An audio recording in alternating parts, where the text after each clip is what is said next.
ಪರಿಚಯ ಮಾಡಿಕೊಳ್ಳುವ ಅಗತ್ಯ ಇಲ್ಲೇ ಇರೋದ್ರಿಂದ ನೀವು ನಿಮ್ಮ ಬಿಲ್ಲು ಬಾಣಗಳನ್ನ ಸಜ್ಜು ಮಾಡಿಕೊಳ್ಳೋ ಹೊತ್ತಿಗೆ ಕೆಲವು ಆರಂಭಿಕವಾದ ಮಾತುಗಳನ್ನು ಮಹಿಳಾ ಸಾಹಿತ್ಯವನ್ನು ಕುರಿತ ಹಾಗೆ ಮಹಿಳಾ ಸಾಹಿತ್ಯದ ಓದನ್ನು ಕುರಿತ ಹಾಗೆ ಹೇಳ್ಬೋದು ಅಂತ ನಾನು ಅನ್ಕೊಂಡಿದ್ದೀನಿ.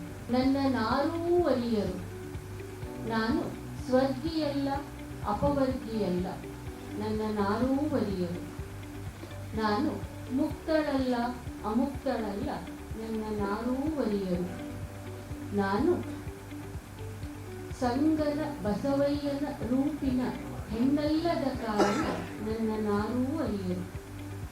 ನೀಲಮ್ಮ ಹೀಗೆ ಹೇಳ್ತಾಳೆ, ಕ್ಯಾಥರಿನ್ ಆನ್ ಪೋರ್ಟರ್ ಒಂದು ಕಡೆಯಲ್ಲಿ ಅವಳ ಬದುಕು ಮತ್ತು ಬರವಣಿಗೆಯ ಬಗ್ಗೆ ಕೇಳಿದಾಗ ಅವಳು ಹೇಳ್ತಾಳೆ, ನನ್ನ ಹೆಬ್ಬೆಟ್ಟಿನ ಗುರುತಿನಂತೆಯೇ ನನ್ನ ಬದುಕು ಕೂಡ. I want to forget that I am a woman. ವಿಭಿನ್ನ ಕಾಲಘಟ್ಟದ ಈ ಮಹಿಳೆಯರ ಈ ಮಾತುಗಳನ್ನು ಇಲ್ಲಿ ಉದ್ಧರಿಸ್ತಾ ಇರುವಾಗ ನನಗೆ ಒಂದು ಸೆಲ್ಫ್ ಪಿಟಿಯ, ಒಂದು ಸ್ವಮರುಕದ ಅಥವಾ ಸಿನಿಕತನದ ಲೋಲುಪತೆಯಲ್ಲಿ ಮುಳುಗುವ ಹಾಗೆ ಮುಳುಗಿ ಸತ್ಯಕ್ಕೆ ಮುಸುಕು ಹೊದಿಸುವ ಯಾವ ಇರಾದೆಯೂ ಇಲ್ಲ. ನನ್ನ ಗಮನ ಇರೋದು ಇಂಥ ಭಿನ್ನ ಕಾಲಘಟ್ಟದ ಭಿನ್ನ ಹಿನ್ನೆಲೆಯ ಈ ಮಹಿಳೆಯರು ಕೊಟ್ಟ ಈ ಹೇಳಿಕೆಗಳು ಮತ್ತು ಇಂಥ ಹೇಳಿಕೆಗಳು ಕಾಲದಿಂದ ಕಾಲಕ್ಕೆ ಪುನರುಕ್ತವಾಗ್ತಾನೇ ಇವೆ ಅನ್ನೋದು ಒಂದು ಸತ್ಯವನ್ನ ಹೇಳ್ತಾ ಇದೆ ಅಲ್ವಾ ಅಂತ. ನನ್ನ ನಾರೂ ಅರಿಯರು ಅನ್ನೋದಿದೆಯಲ್ಲ, ಆ ಅರಿಯರು ಅನ್ನೋದ್ರ ಹಿಂದಿನ ನಿಲುವು ಅಥವಾ ಅದರ ಹಿಂದೆ ಯಾವೆಲ್ಲ ದಾಖಲಾಟುಗಳು ಈ ಮಹಿಳೆಯರನ್ನ ಕಾಡಿರಬಹುದು ಅಂತ. ಅಂದ್ರೆ ಇಷ್ಟೆಲ್ಲ ನಾವು ಮಾತಾಡ್ತಾ ಇರೋವಾಗ್ಲೂ ಕಾಲ ಬದಲಾಗಿದೆ, ದೃಷ್ಟಿಕೋನ ಬದಲಾಗಿದೆ ಅಂತೆಲ್ಲ ಅನ್ಕೊಂಡಿರೋವಾಗ್ಲೂ ಏನೋ ಒಂದು ಕೊರತೆ ಇದೆ ಅನ್ನೋದಾದ್ರೆ ಆ ಕೊರತೆಯನ್ನ ನಾವು ಹೇಗೆ ನೀಗಿಕೊಳ್ಬೇಕು ಅಥವಾ ಆ ಕೊರತೆಯನ್ನ ನಾವು ಮುಖಾಮುಖಿ ಆಗುವ ಕ್ರಮ ಯಾವುದು ಅಂತ. ತುಂಬ ಸರಳವಾದ ಸ್ಥೂಲವಾದ ಒಂದು ಒರಟಾದ ಒಂದು ಚೌಕಟ್ಟಿನಲ್ಲಿ ಈ ವಿಷಯವನ್ನು ನಾನು ಇಡಬಹುದಾದ್ರೆ, ಸಾಮಾನ್ಯವಾಗಿ ಮಹಿಳೆಯರನ್ನ ಅವರ ಅಭಿವ್ಯಕ್ತಿಗಳನ್ನು ನಾವು ಚರ್ಚೆ ಮಾಡುವಾಗ ಅದನ್ನು ಒಂದು ಕಾಂಟೆಕ್ಸ್ಟಿನ ಒಳಗಡೆನಲ್ಲೇ ಇಟ್ಟು ನೋಡ್ತೀವಿ. ಇಲ್ಲಿ ಕಾಂಟೆಕ್ಸ್ಟ್ ಅಂತ ನಾನು ಹೇಳ್ತಾ ಇರೋವಾಗ ಒಂದು ನಿರ್ದೇಶಿತವಾದ, ರೂಢಿಗತವಾದ, ಸ್ಥಾಪಿತವಾದ ಆ ದೃಷ್ಟಿಕೋನಗಳ ಒಳಗಡೆನಲ್ಲೇ ಈ ಲೇಖಕಿಯರನ್ನು ಅಥವಾ ಮಹಿಳೆಯರ ಅಭಿವ್ಯಕ್ತಿಯ ವಿಧಾನಗಳನ್ನು ಚರ್ಚಿಸುವ ಪ್ರಯತ್ನಗಳನ್ನು ಮಾಡ್ತಿರ್ತೀವಲ್ವಾ ಅಂತ. ಉದಾಹರಣೆಗೆ ಒಬ್ಬ ಲೇಖಕಿಯನ್ನು ಚರ್ಚೆ ಮಾಡಬೇಕು ಅಂದ ಕೂಡಲೇ ನಾವು ಹೇಳೋದೇನು ಅಂದರೆ ಅವರು ಪಿತೃ ಸಂಸ್ಕೃತಿಯ ಜೊತೆಯಲ್ಲಿ ಮುಖಾಮುಖಿ ನಡೆಸ್ತಿದ್ದಾರೆ ಅಂತ ಹೇಳ್ತೀವಿ. ಅವರು ಇಂಥ ಪ್ರಶ್ನೆಗಳನ್ನ ಎತ್ತುತ್ತಾ ಇದ್ದಾರೆ ಅಂತ ನಾವು ಹೇಳ್ತೀವಿ. ಆದರೆ ಇದೇ ದೃಷ್ಟಿಕೋನವನ್ನು ಸ್ವಲ್ಪ ಬದಲಾಯಿಸ್ಕೊಂಡು ನಮಗೆ ನೋಡೋಕ್ಕಾಗೋದಾದರೆ, ಉದಾಹರಣೆಗೆ ವೈದೇಹಿಯವರದ್ದೇ ಒಂದು ಉದಾಹರಣೆಯನ್ನು ತಗೊಳ್ಳೋಣ ನೋಡಿ.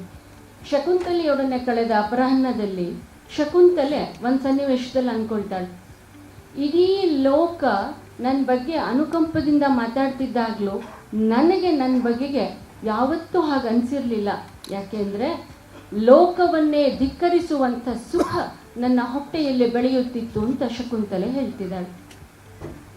ಇಂಥ ಮಾತು, ಇಂಥ ನಿಲುವು, ಇಂಥ ದೃಷ್ಟಿಕೋನದ ಮೂಲಕವೇ ಅಲ್ಲಿ ಶಕುಂತಲೆ ಪಿತೃ ಸಂಸ್ಕೃತಿಯನ್ನು ಬರೀ ಮುಖಾಮುಖಿ ಆಗ್ತಿದ್ದಾಳೆ ಅಂತಲ್ಲ, ಅವಳು ಹೊಸ ಬಗೆಯ ಸಂರಚನೆಯೊಂದಕ್ಕೆ ಹಂಬಲಿಸ್ತಿದ್ದಾಳೆ ಅಂತಲೂ ಆಗತ್ತಲ್ವಾ.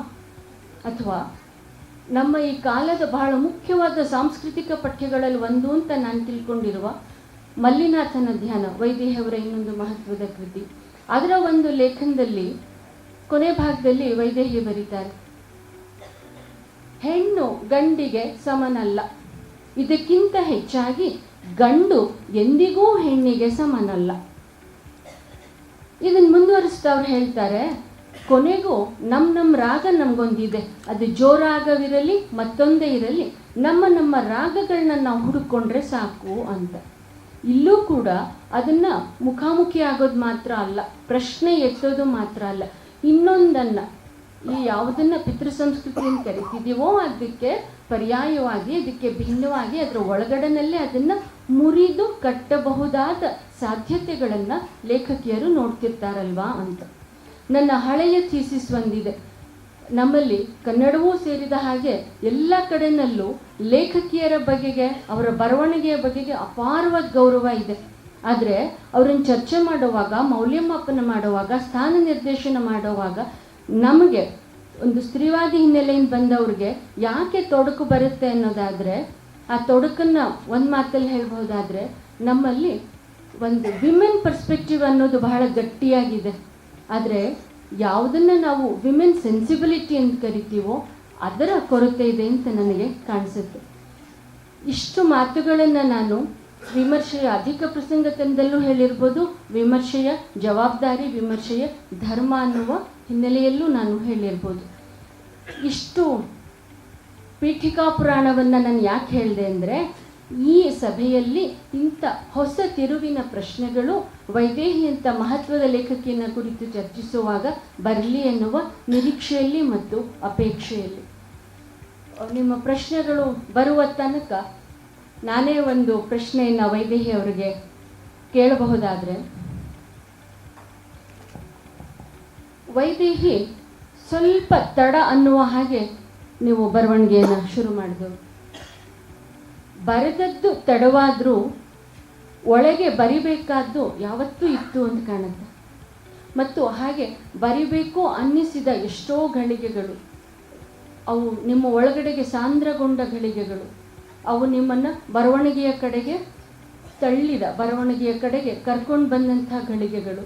ಅದಕ್ಕೆ ಪೂರಕವಾದ ನಿಮ್ಮ ಬಾಲ್ಯ, ನಿಮ್ಮ ಓದು, ನಿಮ್ಮ ವಾತಾವರಣ, ಈ ಎಲ್ಲವನ್ನೂ ಕುರಿತ ಹಾಗೆ ಸ್ವಲ್ಪ ದೀರ್ಘವಾಗಿ ಹೇಳಬೇಕು. ಮೊದಲು ಒಂದು ಸ್ವಲ್ಪ ಪ್ರಸ್ತಾವನೆ ಮಾತಾಡ್ಬೋದು ನಾನು, ನಿರ್ದೇಶಕರೇ? ಖಂಡಿತ ಪ್ರಸ್ತಾವನೆ ಅಲ್ಲ ಅದು, ಅದನ್ನು ಆರಂಭ ಮಾತಾಡ್ಬೇಕು. ಸ್ವಲ್ಪ ನಾನು ಹೇಳೋಕೆ ಒಂಚೂರು ಒಳಗೆ ಪ್ರವೇಶ ಆಗಬೇಕಲ್ಲ. ಯಾಕಂದರೆ ಇಲ್ಲಿ ಪ್ರವೇಶ ಆಗೋಕ್ಕೆ ಮುಂಚೆ ನಾನು ತುಂಬ ಮನಸ್ಸಲ್ಲಿ ಕಷ್ಟದಲ್ಲಿದ್ದೆ. ಏಕದಮ್ ನಮಗೆ ಏನೆಲ್ಲ ಬರ್ತಾಯಿತ್ತು, ಓದ್ತಾ ಇದ್ವಿ, ಏನಾದರೂ ನಮಗೂ ಸಂಶಯ ಆಗ್ತಾಯಿತ್ತು, ಏನೆಂಥದ್ದು ಆದರೆ ಅಮೂರ್ ಭಾಷಣ ಉಂಟಲ್ಲ, ಸಂಭ್ರಮವನ್ನು ಒಂದು ವಿಶೇಷವಾದ ಒಂದು ಎಷ್ಟು ಸರಿಯಾಗಿ ಆಯಿತು ಅಂದರೆ, ನಾವೆಲ್ಲ ಆಲೋಚನೆ ಮಾಡಿ ಕಡೆ ನಿರ್ಧಾರ ಮಾಡಿದ್ದು ಸರಿ ಆಯಿತು ಅಂತ ಅನಿಸ್ತು. ಸಂಭ್ರಮದಲ್ಲಿ ನಾವು ಯಾರೂ ಇಲ್ಲದಿದ್ದ ಕಾಲ ಇದು. 2012ನೇ ಇಸ್ವಿಯಂತೂ ಕುದಿ ಕಡಲಂಥ ಕಾಲ. 2013ನೇ ಇಸ್ವಿ ನಿಮ್ಮೂರಲ್ಲಿ ಹೇಗೆ ತರತ್ತೋ ಗೊತ್ತಿಲ್ಲ, ನಮ್ಮೂರಲ್ಲಿ ಒಳ್ಳೆ ಮಳೆ ಬೀಳ್ತಾಯಿತ್ತು 1 ಗಂಟೆಗೆ. ಆ ಪಾಪಗಳೆಲ್ಲ ರಕ್ತವೆಲ್ಲ ತೊಳೆದು ಹೋಗಂಗೆ ಬೀಳ್ತಾಯಿತ್ತು. ಅದು ನಮಗೆಲ್ಲರಿಗೂ ಅನ್ನಿಸ್ತಾಯಿತ್ತು, ಎಷ್ಟು ಬಿದ್ದರೇನೋ ಆ ಹೋದ ಹುಡುಗಿ ಬರುತ್ತಾ, ಹೋದ ಹುಡುಗಿಯರು ರಾಶಿ ಜನ ಹುಡುಗಿಯರು ನಮ್ಮಲ್ಲಿ, ಆ ಸೌಜನ್ಯ ಇವಳು ಎಲ್ಲ ಬರ್ತಾರೆ ಇನ್ನು ವಾಪಸ್. ಆ ತುತ್ತಿಟ್ಟು ಮುತ್ತಿಟ್ಟು ಮೊದಲಲ್ಲಿ ಮಾಡಿಸಿ ಇಷ್ಟು ದೊಡ್ಡದು ಮಾಡಿ ಮಕ್ಕಳನ್ನ ಹೊರಗೆ ಕಳಿಸ್ತೀವಲ್ಲ, ಈ ಥರ ಆದರೆ ಏನು ಮಾಡಬೇಕು ನಾವಮ್ಮ? ತುಂಬ ಆತಂಕ ತಲ್ಲಣ ಎಲ್ಲ ಇರುವಾಗ ಇದಕ್ಕಿಂತ ಮುಂಚೆನೇ ಗಿರಡ್ಡಿಯವ್ರು ಕೇಳಿದ್ರೆ ನಾವೆಲ್ಲ ಒಪ್ಕೊಂಡ್ಬಿಟ್ಟಿದ್ವಿ. ಇದಾಯಿತು. ಆಮೇಲೆ ನಮಗೆ ಇದರ ಇನ್ನೊಂದು ಮೊಬೈಲ್ನ ಆರ್ಗ್ಯುಮೆಂಟ್ ಬರ್ತಾಯಿತ್ತು, ಮನಸ್ಸಿಗೆ ಕಷ್ಟ ಆಗ್ತಾಯಿತ್ತು. ಆಗ ನಾನು ವೀಣಾಗೆ ಫೋನ್ ಮಾಡಿದೆ, ಆಶಂಗೆ ಫೋನ್ ಮಾಡಿದೆ, ಅಶೋಕಂಗೆ ಫೋನ್ ಮಾಡಿದೆ, ಆಮೇಲೆ ಅಮೋರಿಗೆ ಫೋನ್ ಮಾಡಿದೆ. ಎಂಥದಿಲ್ಲ, ಸುಮ್ಮನೆ ಯೋಚನೆ ಮಾಡೋಕ್ಕೆ.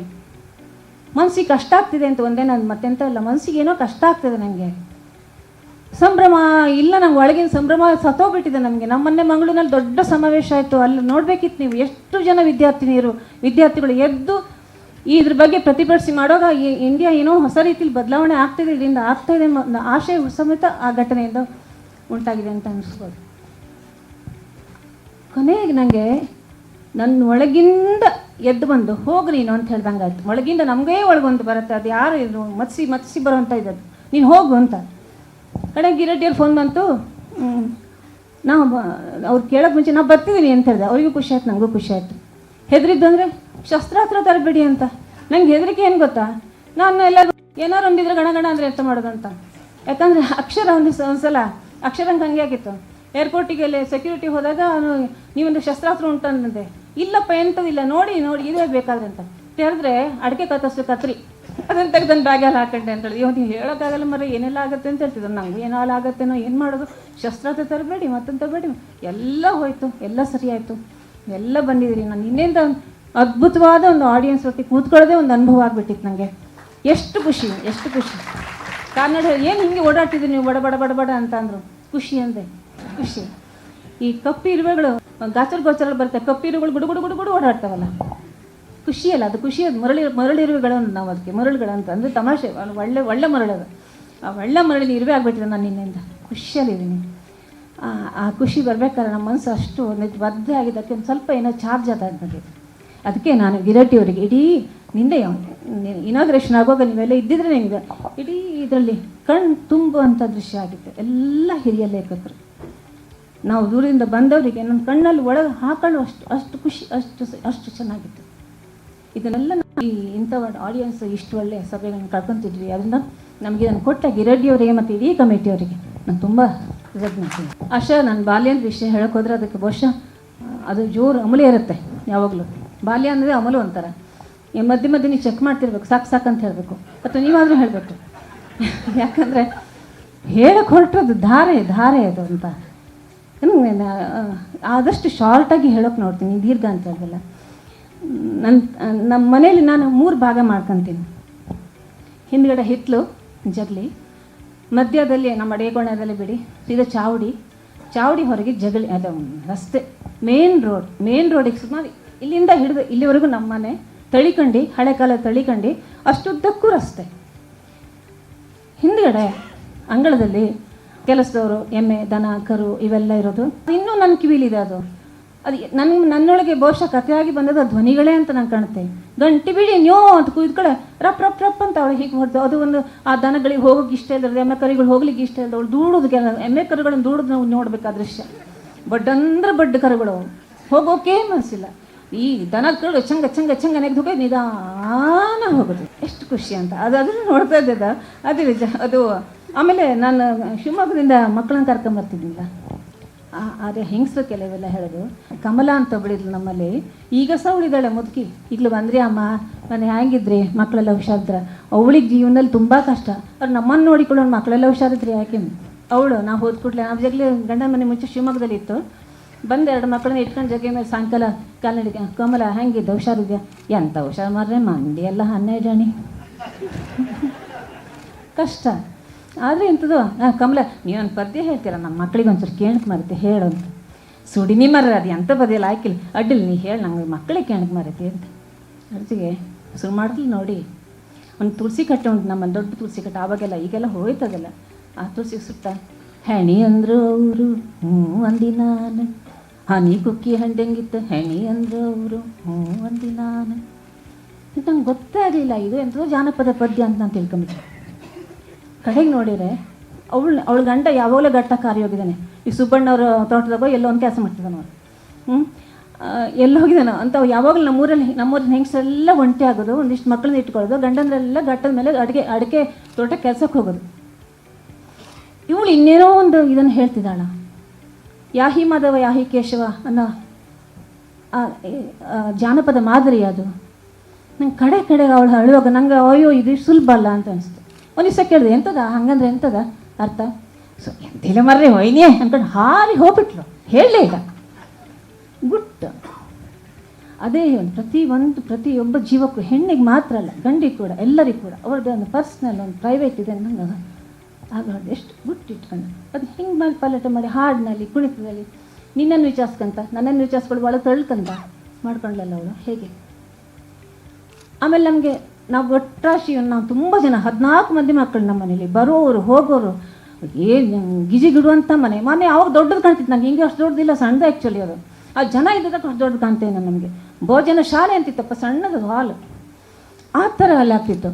ನಾವು ಸಾಯಂಕಾಲ ಹೊತ್ತಿಗೆ 3 ಗಂಟೆ ಅಷ್ಟೊತ್ತಿಗೆ ಕೆಲವರು ಹೇಳಬೇಕು ಅಂತ ಹೇಳ್ತಿರೋದಷ್ಟೇ. ನಾನು ಅಲ್ಲಿವರೆಗೆ ಹೋಗೋದು ಬಿಡು, ನನಗೆ ರಸ್ತೆವರೆಗೆ ಜಗಲಿ ಮೇಲೆ ಒಬ್ರು ಬರ್ತಿದ್ರು. ನಾನು ಬರ್ದಿದ್ದೀನಿ ಒಂದು ಕಡೆ ಬಂದು, ಮಹಾಲಕ್ಷ್ಮಮ್ಮ ಎಂತ ನಿದ್ದೆ ಮಾಡ್ತೀಯಾ, ಸಾಕು ಮಾರಿ ನಾಳೆ ನಿದ್ದೆ ಮಾಡ್ಲಿಕ್ಕೆ ಈಗ ಬನ್ನಿ ಹೊರಗೆ.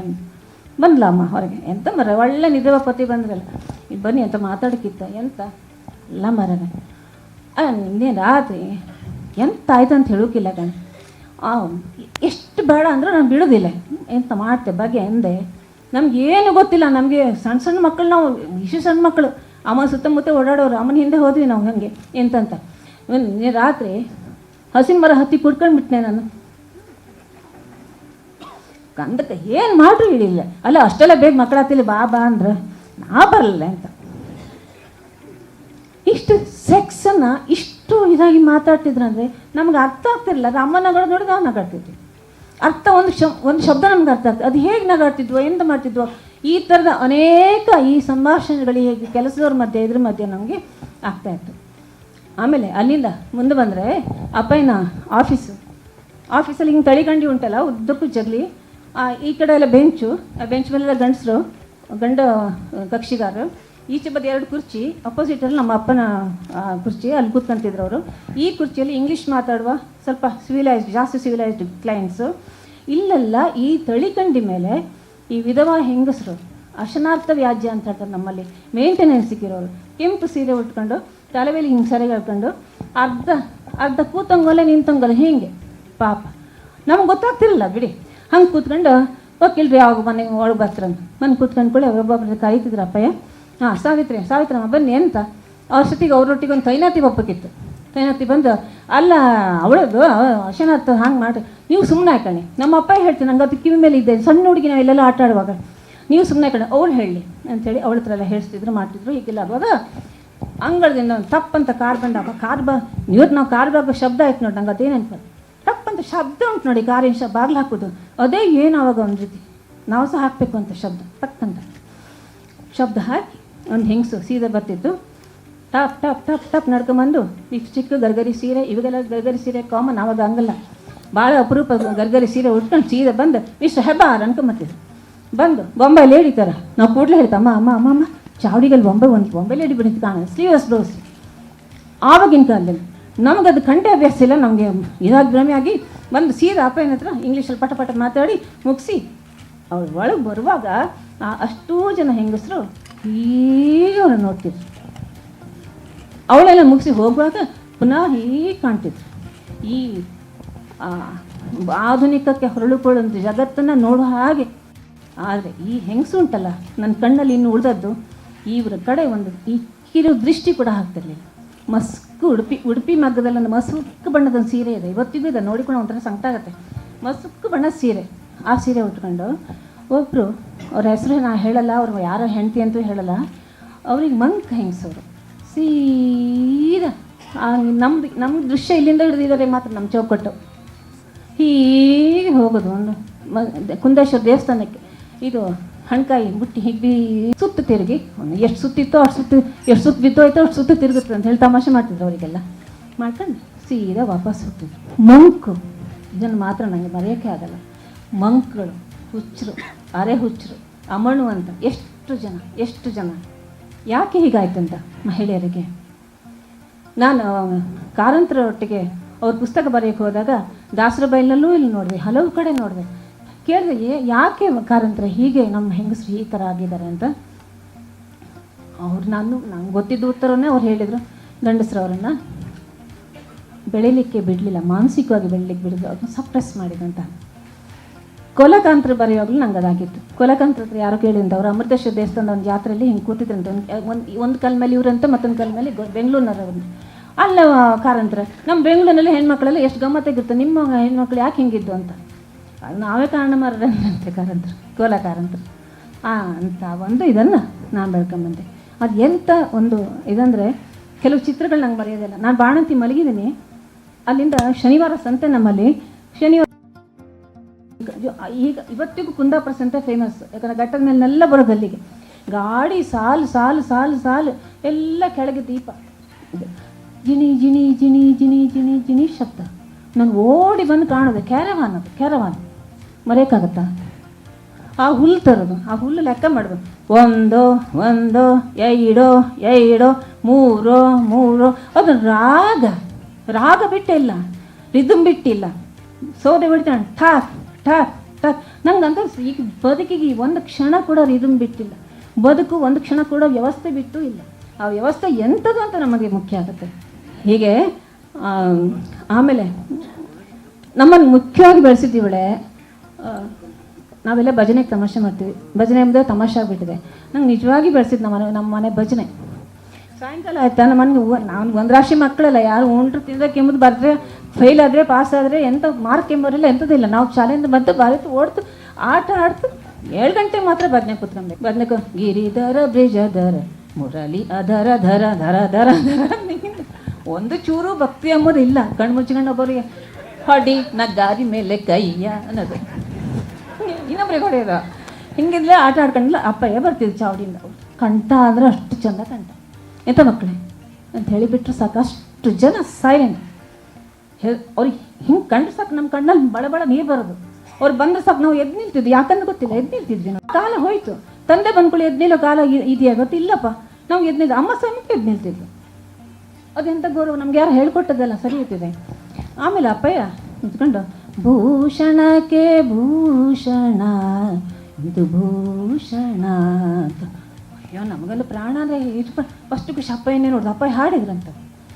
ಆಮೇಲೆ ಅವ್ರದ್ದೊಂದು ಇದಿದೆ, ರಾತ್ರಿ ಅವ್ರು ಮಲಗೋ ಮುಂಚೆ ತುಳಸಿ ರಾಮಾಯಣ, ವಾಲ್ಮೀಕಿ ರಾಮಾಯಣ ಒಂದೊಂದು ಅಧ್ಯಾಯ ಹೇಳಿದ್ರೆ ಅವ್ರು ಮಲಗ್ತಿರ್ಲಿಲ್ಲ. ಅದೆಷ್ಟೇ ಕಷ್ಟ ಆಗಲಿ. ಆಗಿನ ಕಾಲದಲ್ಲಿ ಕಕ್ಷಿಗಾರರು ರಾತ್ರಿ ಹಗಲು ಮನೆಗೆ ಬರ್ತಿದ್ರು. ಅವಾಗ ಹೋಟ್ಲಿಲ್ಲ. 12 ಗಂಟೆಗೆ ಕಕ್ಷಿಗಾರ ಬಂದರೆ ನಾವು ಅಡುಗೆ ಮಾಡಿ ಬಡಿಸ್ತಿತ್ತು, ಒಲೆ ಹಚ್ಚಿ ಅಡುಗೆ ಮಾಡಿ ಬಡಿಸ್ತಿತ್ತು. ಅವ್ರಿಗೆ ಮಲಗೋಕ್ಕೆಲ್ಲ ಕೊಡ್ತಿತ್ತು. ಅಪ್ಪಯ್ಯ ಅವ್ರನ್ನೆಲ್ಲ ಸುಧಾರಿಸಿ ಒಳಗೆ ಬರುವಾಗ ಅಮ್ಮ ನಂಗೆ ಆ ಚಿತ್ರ ಕಣ್ಮುಂದೆ ಹೋಗಲ್ಲ. ಅಮ್ಮ ಕೋಣೆಗೆ ಹೋಗ್ಕೊಂಡು ಅಪ್ಪಯ್ಯ ಗಂಡ ಊಟ ಮಾಡಿದೆ, ಹೆಂಡತಿ ಊಟ ಮಾಡಲ್ಲ, ಅಲ್ಲೇ ಮಾಡ್ಕೊಂಡು ಕಾಯ್ತಾ ಇರ್ತಿದ್ಲು.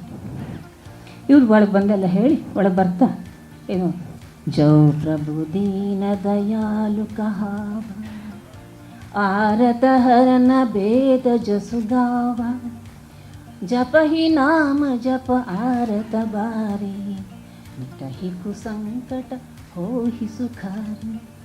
ನನಗೆ ಜೀವನದಲ್ಲಿ ಕಷ್ಟ ಬಂದಾಗೆಲ್ಲ ನನಗೆ ಈ ಧ್ವನಿ, ನನಗೆ ಕಾಪಾಡಿದ ಧ್ವನಿ ಇದು, ನಮ್ಮ ತಂದೆ ಧ್ವನಿ.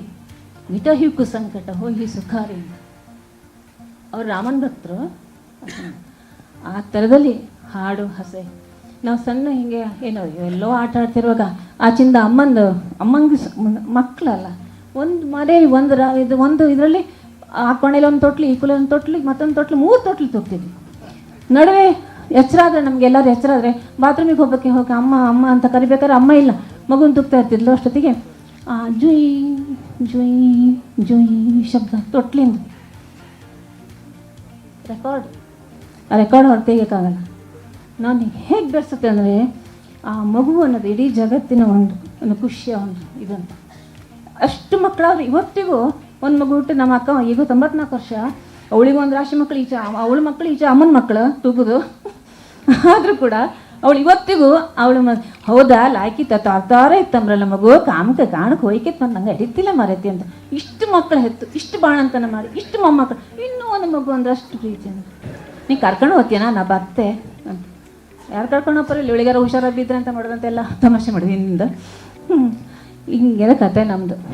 ಅಮ್ಮ ಹಿಂಗೆ ಆಟ ಆಡ್ತಿರುವಾಗ ಅಮ್ಮದೊಂದು ಪದ್ಯ, ಅದು ಅವಳದು ಸ್ವರ ಅಂದ್ರೆ ದಪ್ಪ ಗಂಡಸು ಸ್ವರ. ಈ ನಮ್ಮ ಭುವನೇಶ್ವರ ಹೆಗಡೆ ಇದ್ದಾಳಲ್ಲ ಅವ್ರ ಸ್ವರ, ಅವ್ಳು ಭುವನೇಶ್ವರ ಹೆಗಡೆ ಅವ್ರು ಮಾತಾಡೋಕೆ ಯಾರಂದ್ರೆ ಗಂಡಸು ಭುವನೇಶ್ವರ ಹೆಗಡೆ ಇಲ್ವ, ನಾನೇ ಮಾತಾಡಿ ಇಲ್ಲ ಅವ್ರು ಗಂಡ ಇರಬೇಕು ನೀವು ಮಾತಾಡಿ ಅಂತ ಹಂಗೆ.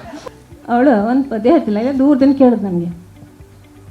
ನೀಲಕಂಠನೆ ಲಾಲಿ ನೀರಜಾಕ್ಷನೆ ಲಾಲಿ ನೀಲವರ್ಣನೆ ಲಾಲಿ ಎನ್ನುತ್ತಲಿ ನೀರಜ ಮುಖಿ ಪಾಡಿ ತೂತಿದಳು ಲಾಲಿ ಲಾಲಿ. ಹೀಗೊಂದು 3-4 ಚರಣ ಆದಮೇಲೆ ಈ ಪರಿಯಲ್ಲಿ ತೂಗುತ್ತಲಿರೆ ಮುನಿ ಬಂದ ರಾಮ ರಾಮ ಕೌತುಕವೇನೆಂದು ಕಾಂತೆಯ ಕೇಳಿದ ರಾಮ ರಾಮ. ಇದು ಯಾವುದು ದತ್ತಾತ್ರೇಯ ಹುಟ್ಟು. ಇಡೀ ಪದ್ಯ ಹೇಳಿ ಆ ಮಗು ನಿದ್ದೆ ಮಾಡಿದ್ರೆ ಯಾವಾಗಲೂ ನಿದ್ದೆ ಮಾಡಿರ್ತೀವಿ, ಪದ್ಯ ಮುಗಿಸೋಲ್ಲವರೆಗೆ ಇದು ತೊಟ್ಲು ಬಿಡಲ್ಲ ಮಾಡಿ ಹೋಗ್ತೀರಿ. ಇಂಥದ್ದು ತುಂಬ ತುಂಬ ಮಜ್ಜಿಗೆ ಕಡೆಯಾಗ ನಮ್ಮ ಅಕ್ಕ ಒಬ್ಬಳು, ಅವಳಿಗೆ ಪಾಪ ಅವಳಿಗೆ ಗಂಡ ಬಿಟ್ಟು ಅಂತೆಲ್ಲ ಮಾಡಿ 5 ವರ್ಷ ಹೋಗೋದು, 5 ವರ್ಷ ವಾಪಸ್ ಹೋಗಿ ಪುನಃ ಬರೋದು, ಪುನಃ ಅಲ್ಲಿ ಕಷ್ಟ ಎಲ್ಲ ಹೇಳೋದು, ಪುನಃ ಹೋಗೋದು, 5 ವರ್ಷ ಇರೋದು, ಪುನಃ 5 ವರ್ಷ ಬರೋದು, ಇಲ್ಲೊಂದಿಷ್ಟು ಜಗಳ ಆಗೋದು, ಹಿಂಗಿಂದೆಲ್ಲ ಆಗ್ತಾಯಿತ್ತು. ಅವಳು ಪದ್ಯದ ಮಳೆ ಇದು ಮಜ್ಜಿಗೆ ಕಡಿವಾಗ ಅಚ್ಯುತಂ ಕೇಶವಂ ರಾಮನಾರಾಯಣಂ, ಇವಳಿಗೆ ತಲೆ ಓಡಿದಷ್ಟು ಅಲ್ಲಿ ಜೋರು ಓಡೋದು. ಕಡೆಗೆ ಅಂತ ಹಸೆ ಪಾರ್ಕ ನಂಗೆ ಅನ್ಸೋದು ಯಾಕದನ್ನೇ ಹಾಡ್ತಿದ್ಲಂತ. ಇದು ಕದನ ಕುತೂಹಲ ರಾಗ ರಘುವಂಶ ಸುಧಾ. ಅವಳು ಹೇಳಿದೆ ದಯ ಮಾಡಿ ಸಯ್ಯ ದಾನವಾಂತಕ ಮಜ್ಜಿಗೆ ಕಡೆ ಮನ್ಸಲ್ಲಿ ಎಂತಲ್ಲ ಏನೆಲ್ಲ ಎಲ್ಲರೂ ನೋಡಿದೆ. ದೊಡ್ಡ ಕುಟುಂಬದಲ್ಲಿ ಹುಟ್ಟಿದಾಗ ಎಷ್ಟು ಜನ, ಎಷ್ಟು ಮದುವೆ, ಮನೆಯಲ್ಲ ಅಂಗಳದಲ್ಲೇ ಮದುವೆ. ನನ್ನ ಮದುವೆ ಕೊನೆ ಮದುವೆ ನಮ್ಮ ಮನೇಲಿ ಅಂಗಳದಲ್ಲಿ ಆಗಿ, ಮತ್ತೆಲ್ಲ ಬೇರೆ ಕಲ್ಯಾಣ ಮಂಟಪ ಬಂತು. ಆ ಚಪ್ಪರ ಹಾಕಿ ಆ ಬಿಸಿಲು ಕೋಲುಗಳು ಬರೋದು, ಎಲ್ಲ ಒಳಗೆ ಬರೋದು. ಚಿಕ್ಕಪ್ಪ ಬಂದ್ರೆ ಮಾವಯ್ಯ ಬಂದು ಬನ್ನಿ ಎಲ್ಲ ಸಂಭ್ರಮ.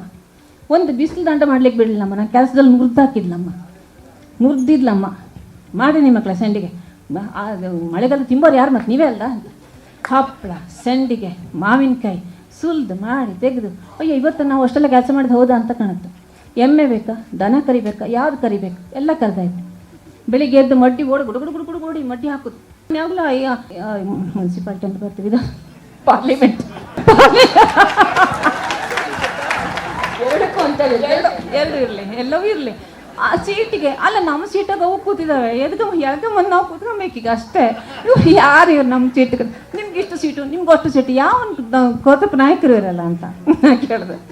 ನಮ್ಮ ಸೀಟಪ್ಪ, ನಮ್ಮ ಸೀಟಲ್ಲಿ ನೀವು ಕೂತಿದ್ದೀರಿ, ಅದು ಒಳ್ಳೆ ಕಥೆ ಆಯಿತು. ನೀವು ಯಾರು ನಮ್ಗೆ ಸೀಟ್ ಕೊಡೋರು ಅಂತ, ಯಾರು ಇವ್ರು ಒಪ್ಪೋರು? ಹಂಗೆ ಇದ್ದರೆ ನಮ್ಗೆ ತಮ್ಮಷ್ಟಕ್ಕೆ ಅವರು ಒಪ್ಕೊಂತಾರೆ, ಬಾಯಿ ಮುಚ್ಕೊಂಡು ಇರ್ತಾರೆ. ನಾ ಗಡಗಡ ಅಂದರೆ ಅವರು ಆಟಾಡಿಸ್ತಾರೆ. ಯಾಕೆ ನಾನು ಈ ಪ್ರಶ್ನೆಯನ್ನು ಎತ್ತಿದೆ, ತಾತ್ವಿಕವಾದ ಪ್ರಶ್ನೆಯನ್ನು, ಅದನ್ನು ಇವಾಗ ಮತ್ತೆ ನಿಮ್ಮ ಕಥೆಗಳ ಮೂಲಕವೇ ಮುಂದುವರಿಸ್ಬೋದಾದರೆ, ನಿಮ್ಮ ಕಥೆಗಳ ಸ್ತ್ರೀ ಪಾತ್ರಗಳ ಒಂದು ಸ್ಥಾಯಿ ಭಾವ ಏನು ಅಂದರೆ, ಅವು ಯಾವತ್ತೂ ಬದುಕಿನ ಸವಾಲುಗಳಿಗೆ ಬೆನ್ನು ತಿರುಗಿಸುವಂಥ ಪಾತ್ರಗಳಲ್ಲ. ಸೋತೆ ಅಂತ ನಿಮ್ಮ ಪಾತ್ರಗಳು ಸಾಮಾನ್ಯವಾಗಿ ಹೇಳೋದಿಲ್ಲ. ಎಲ್ಲಕ್ಕಿಂತ ಹೆಚ್ಚಾಗಿ ಬದುಕಿನ ಮೇಲಿನ ಪ್ರೀತಿಯನ್ನು ಅವು ಕಳ್ಕೊಂಡಿದ್ದಿಲ್ಲ. ನಿಮ್ಮದೇ ಒಂದು ಪದವನ್ನು ಬಳಸಿ ಆರ್ದ್ರತೆ ಮತ್ತು ಗರ್ವ ಎರಡನ್ನೂ ಉಳಿಸ್ಕೊಂಡ ಸ್ತ್ರೀ ಪಾತ್ರಗಳೇ ನಿಮ್ಮಲ್ಲಿ ಪ್ರಧಾನವಾಗಿವೆ ಅನ್ನೋದಾದರೆ, ಈ ಅಸ್ಮಿತೆಯ ಪ್ರಶ್ನೆಯನ್ನು, ಈ ಅಧಿಕೃತತೆಯ ಪ್ರಶ್ನೆಯನ್ನು ನಮ್ಗೆ ಯಾರೂ ಕಲಿಸಿ ಕೊಡಬೇಕಾದ್ದೇನಿಲ್ವಲ್ಲ. ಆದರೆ ನಮಗೆ ನಾವೇ ಅನಾವರಣ ಮಾಡ್ಕೊಳ್ಳೋ ಅಗತ್ಯ ಇದೆಯಾ ಅಂತ. ಅದು ನೀನು ಬದುಕನ್ನು ನಿಭಾಯಿಸೋ ರೀತಿ ಇವಳೆ. ನಾನೊಂದು ಕತೆ ಹೇಳ್ತೀನಿ, ನಾನು ಸಣ್ಣ ಕತೆ ಇಲ್ಲದೆ ಹೇಳೋಕ್ಕೆ ಬರಲ್ಲ ರೀ ಅಂತ ಮಾಡೋದು. ಅಂದರೆ ನಾವು ನಮ್ಮ ಹತ್ರ ರಿಲೇಷನ್ ಒಬ್ರು ಭಾರಿ ಚೆನ್ನಾಗಿ ಹಾಡಿನ ಮರ ಅಂತಿದ್ರು. ಹಾಡು ಮನೆ ಮದುವೆ ಚಪ್ಪರದಲ್ಲಿ ಎಲ್ಲ ಶೋಭಾನೆ ಹಾಡು ಅವ್ರು ಬರ್ದಿರಲಿಲ್ಲ, ಅಷ್ಟು ಹಾಡ್ತಿದ್ಲ. ಅವ್ರ ಗಂಡಂಗಳು ಹಾಡೋದು ನೋಡಿದ್ರೆ ಆಗ್ತಿರಲಿಲ್ಲ, ಯಾಕಂದ್ರೆ ಚೆನ್ನಾಗಿರಲಿಲ್ಲ ಅವಳು. ಹಲ್ಲು ಬೇನೆ ಅವಳು ಪ್ರತಿಭಾ ಹೇಳಿದ್ರಲ್ಲ ಹಾಗೆ ಹಲ್ಲು ಬೇರೆ ಎಂತೆಂಥದ್ದು ಆಗಿ ಹಿಂಗಿತ್ತು. ಅವಳು ಹಾಡೋಕೆ ಚೆನ್ನಾಗಿ ಕಾಣ್ತಿಲ್ಲ, ಹೌದು ಅಲ್ಲ ನಾ ಹೇಳಲ್ಲ. ಆದರೆ ಗಂಡಂಗಳು ಬಾಯಿ ತೆರೆದ್ರೆ ಆಗ್ತಿರ್ಲಿಲ್ಲ. ಅವಳು ಹಾಡು ಒಂದು ದಿವಸ ನಾನು ಕಂಡಲ್ಲಿ ನೋಡಿದ್ದದು, ಅವಳು ಹಾಡ್ತಾ ಇದ್ದಾಳೆ, ಬಂದ ಸೀದಾ ಬಾಯಿ ಮುಚ್ಚು ಅಂತ ಹೇಳ್ದ. ಬಾಯಿ ಮುಚ್ಚಲಿ, ಇನ್ನು ಹಾಡಿದ್ರೆ ಜಾಗ್ರತೆ ಅಂತ ಹೇಳಿದೆ. ಕೂತಿ ಸುಮ್ಮನೆ ಅವ ಆಚೆಗೋದ. ಹೋದ್ರಣ್ಣ ಇದ್ರ ಎಲ್ಲೋ ಹೋದ್ರ? ಅವ್ರು ಆಚೆಗೆಲ್ಲ ಊಟದ ಕಡೆಗೆ ಹೋದ್ರ. ಹಂಗೆ ಬಸ್ಸಿಗೆ ಒಂಚೂರು ಹೇಳೇನ ಮತ್ತೆ ಏನು ಸುರು ಮಾಡ್ರಿ ಊಟ ಕೇರೇ ಮಾಡಲಿಲ್ಲ. ಆಮೇಲೆ ಒಂದು ದಿವಸ ಗಂಟೆ ಬಂದು ಕೂಡ ನೀವು ನೀರ್ಸಿದೆ ಅಂತಕ್ಕೆ ಮತ್ತೆ ಮನೆಗೂ ಹಾಡ್ತಿರಲಿಲ್ಲ, ಮನೆಗೂ ಹಾಗೆ ನಾವೆಲ್ಲ ಹೋದ್ರೆ ಬರ್ಕೊಡ್ತಿದ್ಲೆ ಹೇಳಿ ಹಿಂಗೆಲ್ಲ ಹೇಳಿ ಮಕ್ಕಳು ಇದು ದಾಟಿ ಹಿಂಗೆ ಮಕ್ಕಳೇ ಹಾಗೆಲ್ಲ ಹಾಡೋಕ್ಕಾಗ ನಮಗೆಲ್ಲ ಹೇಳ್ತಿದ್ಲ, ಟ್ರೈನ್ ಮಾಡ್ತಿದ್ಲು. ಆದ್ರೆ ಒಂದು ದಿವಸ ನಾನು ಕೇಳಿದೆ, ಅಲ್ಲ ನೀನು ಅಷ್ಟೇ ಹೆದರ್ತೆ ಅಂತಕ್ಕೆ, ನಿಂಗೆ ಅಷ್ಟು ಇದಿಲ್ಲ, ನೀನು ಹೇಳೋದಪ್ಪ ಅವ್ರಿಗೆ ಏನಾರು ಹೇಳ್ತೀಯ, ನಮ್ದಿಲ್ಲ ಇದೆಲ್ಲ ಇರುತ್ತಲ್ಲ ಇಂಥದ್ದೆಲ್ಲ ಮಾತಾಡಿದ್ರೆ. ಮಕ್ಕಳೇ ನಿಮ್ಗೆ ಬುದ್ಧಿ ಇಲ್ಲ, ಗಂಡಸ್ರ ಮುಖ ಇತ್ತು ಕಣಿ, ಅವ್ರು ಸಣ್ಣದಾದ್ರೆ ಕಾಮಕ್ಕೆ ಆತಿಲ್ಲ. ಗಂಡಸ್ರ ಮುಖ ನಾನೀಗ ಹೇಳೋದಿಲ್ಲ ಅಂತ ಮಾತು ಅವ್ರು ಹೇಳ್ರು, ನಾ ಹಾಡ್ತಾ ಅಂದ್ಕೊ ಕುಕ್ಕಂಬ. ಅವ ಎರಡು ಹೊಡೆದ್ರು ಹಾಡ್ತೆ ಅಂತ ಯಾಕಂಬ. ಅವ ಮುಖ ಇಷ್ಟು ಸಣ್ಣದಾಯ್ತು. ಗಂಡಸ್ರ ಮುಖ ಸಣ್ಣದಾದ್ರೆ ಕಾಮಕ್ಕೆ ಆತಿಲ್ಲ ಮಕ್ಕಳೇ. ನಾವು ಮುಖ ಸಣ್ಣದು ಮಾಡೋದು ಕಾಣ್ತೇವೆ, ಅದು ನಟನೆ.